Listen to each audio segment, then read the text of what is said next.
Hello friend, नमस्कार। आप सभी लोगों का मेरे यूट्यूब चैनल पर स्वागत है। तो मित्रों, आज मैं आप लोगों के समक्ष जो है उत्तराखंड में जो यूटेट सेकंड का पेपर हुआ था, उसमें जो सामाजिक अध्ययन या सोशल स्टडी का पेपर है, उसकी आंसर की आप लोगों के समक्ष लेके आया हूँ। उस पेपर को मैं आप लोगों के समक्ष हल करूँगा। जो कि ये पेपर तो हो चुका है, लेकिन आपकी आगामी आने वाली परीक्षाओं के लिए भी जो एक मार्गदर्शक के रूप में आप लोगों के लिए काफ़ी उपयोगी साबित होगा। तो मित्रों, आइए हम आज के प्रश्न को यहाँ पे प्रारंभ करते हैं। तो आज का जो पहला पहला प्रश्न है इसमें, यानी कि क्वेश्चन नंबर 98 है, निम्नलिखित में से किसने शिल्पाधिकारम की रचना की थी। तो मित्र, जो शिल्पाधिकारम है उसकी रचना जो इलिंगो ने की थी। जो इलिंगो था, इलिंगो जो है एक चेद जो चेद वंश था दक्षिण भारत में, चेद वंश के राजा शेनगुट्टवन का भाई था। ठीक है ना, शेनगुट्टवन का भाई था।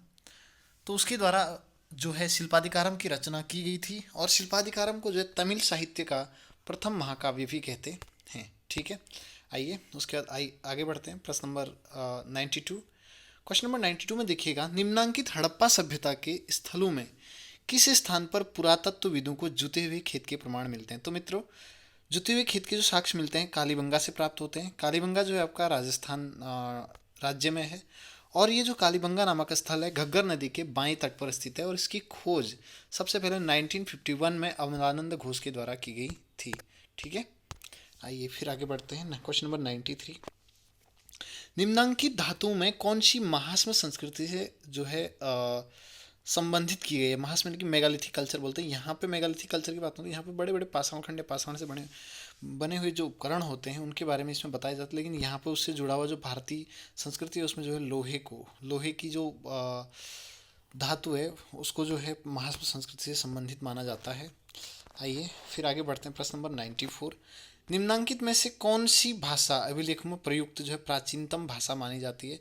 तो जो पाली भाषा है, पाली भाषा को अभिलेखों में जो प्रयुक्त है सबसे प्राचीनतम भाषा मानी जाती है। तो मित्र, आइए नेक्स्ट अगले स्लाइड की ओर क्वेश्चन नंबर 95 को देखेंगे हम लोग। तो यहाँ पे क्वेश्चन नंबर 95 में, यहाँ पे 95, निम्नांकित में से, ठीक है ना, निम्नांकित में से किसने भारत में सर्वप्रथम सोने के सिक्के जारी किए थे। तो मित्रों, जो हिंद यूनानी शासक थे उनके द्वारा भारत में, किसके द्वारा, हिंद यवन शासक, यानी कि कुषाणों को हिंद यवन शासक कहा जाता है। तो कुषाणों के द्वारा यहाँ पे यानी कि भारत में सबसे पहले जो है सोने के सिक्के जारी किए गए थे।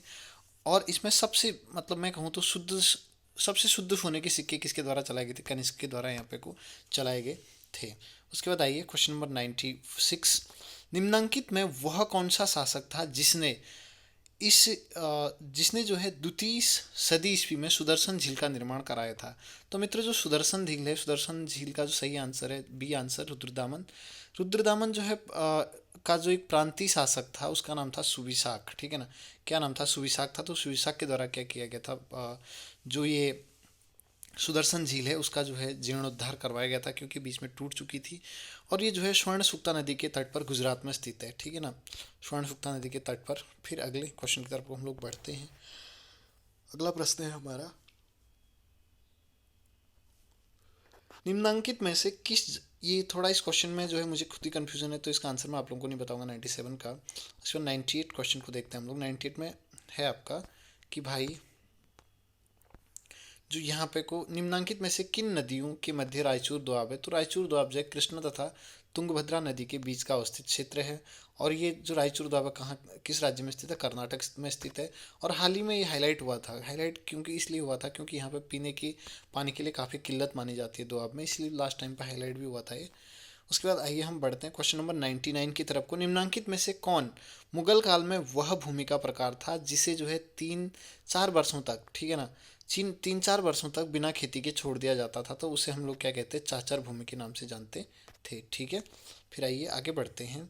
क्वेश्चन नंबर 100 में, निम्नांकित में से किस पुस्तक का मुगल काल में रज़्मनामा के नाम से अनुवाद किया गया था। किया रज़्मनामा। तो रज़्मनामा नाम से जो अनुवाद किया गया था वह आपका हो गया महाभारत। यानी कि महाभारत का जो फारसी अनुवाद है उसे क्या कहते हैं, रज़्मनामा कहते हैं। और ये जो है किसके द्वारा किया गया था, अकबर के द्वारा 1574 में किया गया था। ठीक है ना, 1574 में। जो आपको पता होगा एक वो है फतेहपुर सिकरी के पास एक इबादत खाना है, तो वहीं पे को जो है इसका अनुवाद हुआ था। मेरे ख्याल से इसका अनुवाद जो अबुल फजल ने करवाया था, आई थिंक, श्योर तो नहीं हूँ बट कह सकता हूँ मैं। ठीक है, एक तुक्का कह सकते हैं आप लोग। उसके बाद आगे बढ़ते हैं। नेक्स्ट क्वेश्चन नंबर है हमारा 101। और निम्नांकित में से किसने आलमगीर नामा अर्थात औरंगजेब के शासन के प्रारंभिक 10 साल के इतिहास का संकलन किया था? तो ये मोहम्मद काजिम के द्वारा किया गया था। और जो आलमगीर नामा है ये कौन सी भाषा में, फारसी भाषा में लिखी गई थी। ठीक है। फिर क्वेश्चन नंबर 102 कह रहे हैं कि निम्नांकित में से किसके लिए अंग्रेजों ने 1832 में दामिनी कोह नामक भू क्षेत्र की सरहबंदी की थी? तो संथालों के लिए की गई थी। ये छत्तीसगढ़ में है। ठीक है, झारखंड छत्तीसगढ़ का जो क्षेत्र था वहाँ की बात है, तो अंग्रेजों के द्वारा की गई थी। आइए फिर नेक्स्ट आगे बढ़ते हैं। निम्नांकित में किन्हें ब्रिटिश काल में डीकू नाम से पुकारा जाता था? एक्चुअल में अगर यहाँ पे हम लोग आंसर देखें तो यहाँ पे जमींदार, महाजन, किसान, स्थानीय शासक तो नहीं, बट डीकू शब्द में कहीं पे पढ़ रहा था कि आप लोगों ने बिरसा मुंडा का नाम सुना होगा, तो वहाँ पे जो संथाल या स्थानीय लोग थे, मतलब ये जो है बाह्य लोगों को यानी कि अंग्रेजों का, इनको जो है डीकू के नाम से जानते थे। ठीक है, तो इसको एक बार देख लीजिएगा आंसर की में, क्योंकि इसमें से मुझे तो कोई भी सही नहीं लग रहा है। फिर आइए हम लोग बढ़ते हैं 104 की तरफ को। तो इसमें है निम्नांकित में किसने अवध के, ठीक है ना, अवध के राज्य के विषय में कहा था कि यह ऐसी यह एक ऐसी चेरी है जो एक दिन हमारे मुंह में आ जाएगी। ये जो लॉर्ड डलहौजी के द्वारा की गई थी। आप लोगों को पता होगा लॉर्ड डलहौजी की विलय नीति, आपने भारतीय इतिहास में पढ़ा होगा मॉडर्न में। उसके बाद हम लोग बढ़ते हैं क्वेश्चन नंबर 105। निम्नांकित में कौन सा स्थान बंगाल की सेना की नर्सरी, बंगाल सेना की नर्सरी कहा जाता है? तो इसका आंसर देखिएगा बैरकपुर छावनी। ठीक है, एक बार फिर भी देख लीजिएगा आप लोग, बैरकपुर छावनी इसका आंसर है, बट फिर भी देखना आप एक बार। नेक्स्ट अगला हम बढ़ते हैं। निम्नांकित में किस वर्ष राजधानी कलकत्ता से स्थानांतरित की गई थी? तो भैया निर्णय तो 1911 में लिया गया था, लेकिन आई थिंक मेरे हिसाब से 1912 में राजधानी परिवर्तन 1912 में की गई थी। लेकिन निर्णय जब 1911 में जॉर्ज पंचम भारत आए थे तो उस टाइम की बात है। उसके बाद हम आगे बढ़ते हैं अगले प्रश्न की तरफ को। यहाँ पे कह रहा है 107वां प्रश्न है, सूची एक को सूची दो से सुमेलित कीजिए। तो यहाँ पे सीधा सीधा इसका है, जो इसका चौथा ऑप्शन है, डी ऑप्शन है, वो सही ऑप्शन है। इसको आप लोग एक बार देख लीजिएगा। और फिर अगले क्वेश्चन की तरफ को हम लोग बढ़ते हैं। यहाँ पे को क्वेश्चन नंबर 108, जनसंख्या परिवर्तन के तीन मुख्य घटक हैं। तो जनसंख्या परिवर्तन के तीन मुख्य घटक हैं आपका, यहाँ पे को प्रवास हो गया, जन्म हो गया और मृत्यु हो गया। ठीक है ना, यानी कि ये जो है जनसंख्या घटक के प्रमुख कारक हैं।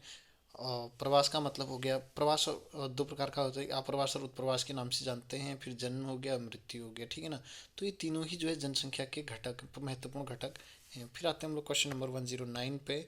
109 में देखेंगे संसार में दिन और रात की अवधि कब बराबर होती है? तो संसार में जो है 21 मार्च और 23 सितंबर को क्या होता है, पृथ्वी के दोनों गोलार्ध में, उत्तरी गोलार्ध में भी और दक्षिणी गोलार्ध में भी क्या होते हैं, दिन और रात बराबर होते हैं। ठीक है।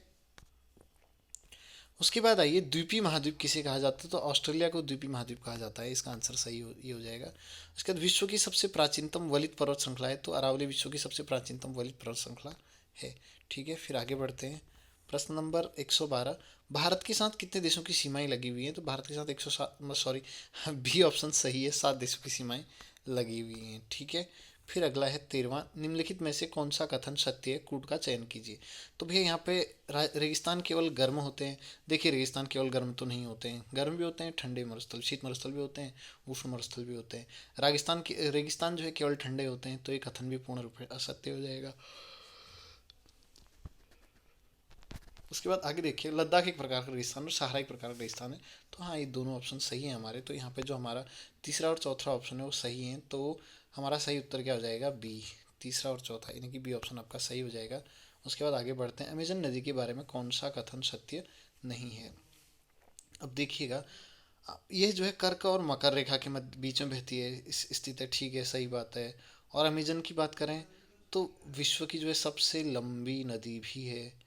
और यहाँ पे शीतोष्ण कटिबंध, और ये जो पूर्व से पश्चिम दिशा में प्रवाहित होती है। ठीक है, पूर्व दिशा से कहाँ की तरफ को, पश्चिम दिशा की तरफ को प्रवाहित होती है। ठीक है, तो यहाँ पे देखिएगा शीतोष्ण कटिबंध में स्थित नहीं है। मेरे ख्याल से ये सी ऑप्शन आपका क्या हो जाएगा, यहाँ पे को सही हो जाएगा। ठीक है ना, सी ऑप्शन आपका सही हो जाएगा, शीतोष्ण कटिबंध में नहीं है। उसके बाद हम आगे बढ़ते हैं। प्रश्न नंबर 115, निम्नलिखित में से कौन सा युग्म सम्मिलित नहीं है? तो यहाँ पे एक तरफ घास के मैदान दे रखे हैं आपको और एक तरफ जगह स्थानों का नाम दे रखा है। वेल्स दक्षिण अमेरिका में पाए जाते हैं, और पंपास देखें तो पंपास जो अर्जेंटीना में पाए जाते हैं, और फिर हम देखें डाउन्स ऑस्ट्रेलिया में पाए जाते हैं, और जो स्टेपी होते हैं वो कहाँ पाए जाते हैं, यूरेशिया में पाए जाते हैं।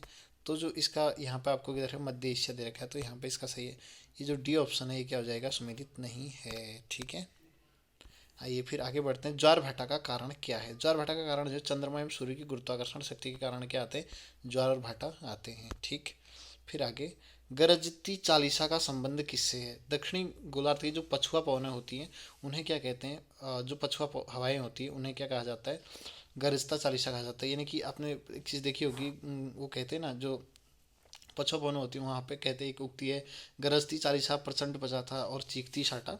तो ये किससे संबंधित है? इसका संबंध जो दक्षिणी गोलार्ध की पछुआ पवनों से है। जो कि ये पवनें जो है मोटे तौर पर हम लोग देखें तो 45 डिग्री अक्षांश से लेकर के 45 डिग्री उत्तरी अक्षांश, सॉरी दक्षिणी अक्षांश से लेकर के जो है लगभग 60 डिग्री, 60 या 65 डिग्री दक्षिण अक्षांश के बीच ये चलती हैं। ठीक, फिर आइए आगे बढ़ते हैं। प्रश्न नंबर 18 में, जापान का मानचेस्टर किसे कहते हैं?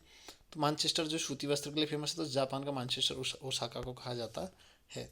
ठीक है, और भारत में ही अगर हम लोग बात करें तो भारत का जो मानचेस्टर है, भारत का उत्तर का मानचेस्टर किसको कहा जाता है, ये जो है आपको कानपुर को कहा जाता है। दक्षिण का मानचेस्टर कोयम्बटूर को कहा जाता है। ठीक है,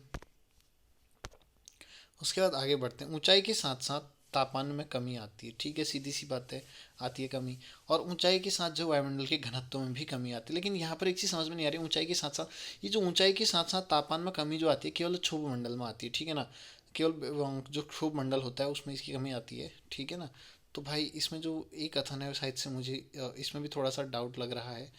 तो इसमें एक एक ए सही है और आर गलत है, तो हम कह नहीं सकते। ए थोड़ा सा इसमें डाउटफुल है, इसको एक बार देख लीजिएगा आप लोग, क्योंकि इसका आंसर मैं नहीं बताऊंगा। इसमें थोड़ा सा कन्फ्यूज़न है, क्वेश्चन में थोड़ा सा झोल लग रहा है। फिर आगे बढ़ते हैं। क्वेश्चन नंबर 120, कौन सा विकल्प जो है जनसंख्या घनत्व के आरोही क्रम को दर्शा? तो इसको भी जो एक बार आप लोग देख लीजिएगा 120 को। अगर किसी को आंसर पता हो तो प्लीज़ कमेंट बॉक्स में लिख दीजिएगा। उसका निम्न में से कौन सा प्रमुख यामी उत्तर है? तो 0 डिग्री देशांतर रेखा को हम लोग क्या कहते हैं, प्रमुख यामी उत्तर रेखा के नाम से जानते हैं। ठीक है, जो कि कहाँ से गुजरती है, इंग्लैंड के ग्रीनविच से गुजरती है। यहाँ से जो है जीएमटी लाइन भी कहते हैं, यहाँ से पूरे विश्व का कि समय का निर्धारण किया जाता है। उसके बाद है, निम्नलिखित में से कौन थीमेटिक मानचित्र है? देखिएगा, थीमेटिक मानचित्र में तो भैया नदियों को दर्शाने वाले मानचित्र और वर्षा वितरण मानचित्र, इन दोनों में से जो है कन्फ्यूजन तो है, लेकिन मेरे ख्याल कन्फ्यूजन लग रहा है मेरे को, इन दोनों ऑप्शन में से एक ऑप्शन सही होगा। ठीक है, फिर आगे बढ़ते हैं। क्वेश्चन नंबर 123, तो इसको मैं नहीं करूँगा, थोड़ा सा अलग हटके क्वेश्चन, ये भी लीक से हटके हैं। और उसके बाद हम आते हैं सीधे नेक्स्ट स्लाइड, इस स्लाइड को छोड़ ही देते हैं पूरी। और कह रहे पर्यावरण शिक्षा को स्कूलों में पढ़ाया जाना चाहिए, क्योंकि अ, देखो पर्यावरण प्रदूषण को बढ़ाएगा ये तो हो नहीं सकता है, जीवन का एक महत्वपूर्ण हिस्सा है। तो भाई ये हम पर्यावरण हमारे जीवन का एक अभिन्न अंग है, महत्वपूर्ण हिस्सा है, इसी कारण से। तो इसका मित्रों सही आंसर क्या हो जाएगा इसका, ये यानी कि जो हम देख रहे थे, बी ऑप्शन आपका सही हो जाएगा। उसके बाद हम आगे बढ़ते हैं। प्रारंभिक स्तर पर इतिहास शिक्षण का सबसे महत्वपूर्ण और जो प्रभावी तरीका है वो कौन सा है? ये जो है, अगर यहाँ पे जो सबसे सही लग रहा है तो ये चर्चा पद्धति है। कौन सी? चर्चा पद्धति। फिर हम आगे बढ़ते हैं। सामाजिक अध्ययन के अंतर्गत भूगोल शिक्षण से संबंधित विविध प्रकार की मिट्टियों के नमूने रखे जाते हैं भूगोल कक्ष में, और क्या कहते हैं संग्रहालय में, भूगोल प्रयोगशाला में, पुस्तकालय में।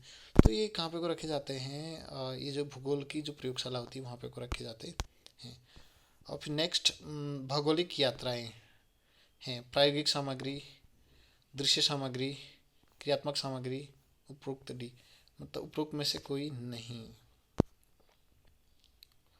तो इसको इसमें थोड़ा सा कन्फ्यूजन आप लोग देख लीजिएगा इसको भी, क्योंकि खाली गलत उत्तर बताने में अच्छा नहीं है।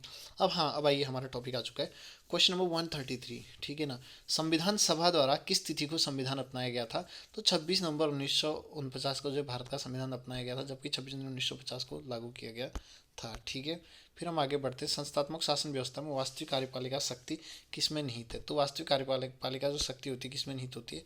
मंत्रिपरिषद में निहित होती है। उसके बाद आगे बढ़ते हैं।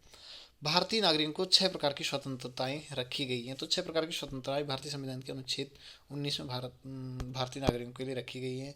फिर अगला है 136, मौलिक अधिकारों पर युक्तिसंगत रोक लगाने के लिए संविधान में किस संस्था को अधिकृत किया गया है? तो मित्रों, इसके लिए जो रोक लगाने के लिए अधिकृत किया गया है, तो ये तो इसका आंसर मेरे ख्याल से जो है बी होना चाहिए। ठीक है ना,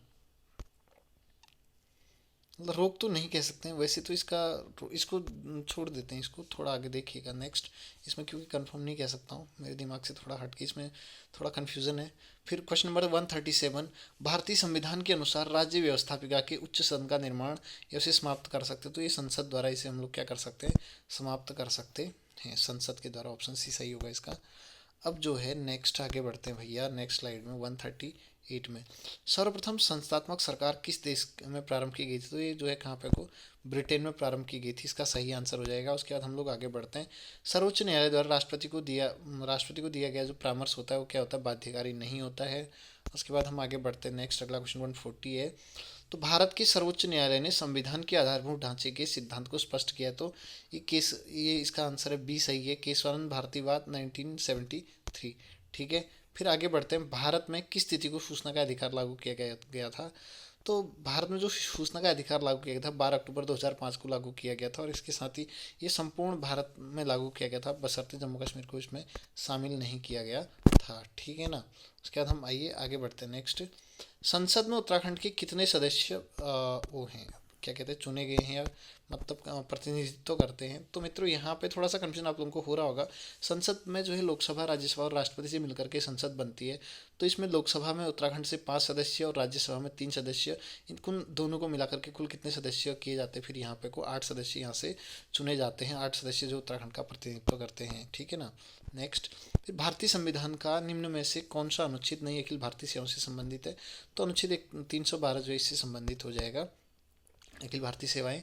फिर इसमें क्वेश्चन नंबर जो है 144 है। उत्तराखंड के राज्यपाल द्वारा आंग्ल भारतीय समुदाय के कितने सदस्यों को राज्य विधानसभा के लिए मनोनीत किया जाता है, केवल एक एंग्लो इंडियन सदस्य को जो है राज्य विधानसभा के लिए मनोनीत किया जाता है। नेक्स्ट, फिर अगला है, एक ग्राम प्रधान बनने हेतु न्यूनतम आयु है 21 वर्ष हो जाएगी, सिंपल सा क्वेश्चन है। नेक्स्ट, फिर 74वें संविधान संशोधन अधिनियम के प्रावधानों के तहत नगरीय क्षेत्र के प्रशासन को कितने भागों में बांटा गया, कितने भागों में बांटा गया, तो इसको मित्रों 3 भागों में बांटा गया था। कितने, 3 भागों में। ठीक है ना। कौन कौन से, नगर पंचायत हो गया, नगर पालिका हो गया और नगर निगम इसमें शामिल है।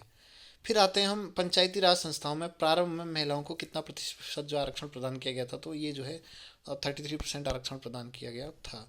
फिर अगला, भारत के संविधान की 12वीं अनुसूची में कितने विषय हैं, तो इसमें 18 विषय हैं जो कि भारतीय संविधान के 74वें संविधान संशोधन के द्वारा जोड़े गए थे। फिर क्वेश्चन नंबर 149 है, निम्न में से कौन सामाजिक, मतलब निम्नलिखित में से कौन सामाजिक अध्ययन या सामाजिक विज्ञान की शिक्षण विधि नहीं है, तो यहाँ पे लैब अगर हम लोग देखें तो लैब या प्रयोगशाला जो है, लेबोरेटरी मेथड जो इसका आंसर हो जाएगा। फिर आता है, सामाजिक अध्ययन के निम्न में से कौन सी अनुदेशात्मक सामग्री प्रयोग की जाती है, तो भैया आप बोल्ड कह सकते हैं, यहाँ पे को बुलेटिन बोर्ड भी यूज़ कर सकते हैं, तो उपरोक्त तो सभी श्यामपट भी कर ही सकते हैं। तो मित्रों आप लोगों का यह जो पेपर है, इस पेपर को मैंने यहाँ पे को जितना मेरे से हो पाता था सॉल्व कर दिया है, सामान्य अध्ययन का या फिर सामाजिक विज्ञान का। तो इसमें अगर कोई भी किसी प्रकार की, मानव स्वभाव है, भूल चूक होती रहती है, किसी प्रकार की गलती हो तो प्लीज़ कमेंट बॉक्स में आप बता दीजिए। और जो क्वेश्चन में मुझे कन्फ्यूज़न है अगर आप लोगों को आते हैं तो प्लीज़ उन क्वेश्चन को आप लोग भी जो है नीचे कमेंट सेक्शन में लिख दीजिएगा, और आपके कमेंट को मैं पिन कर दूंगा, और ताकि जो अन्य लोग हैं उनको भी जो अपनी आंसर की मिलाने में लाभ मिले। तो आप सभी लोगों का बहुत बहुत धन्यवाद।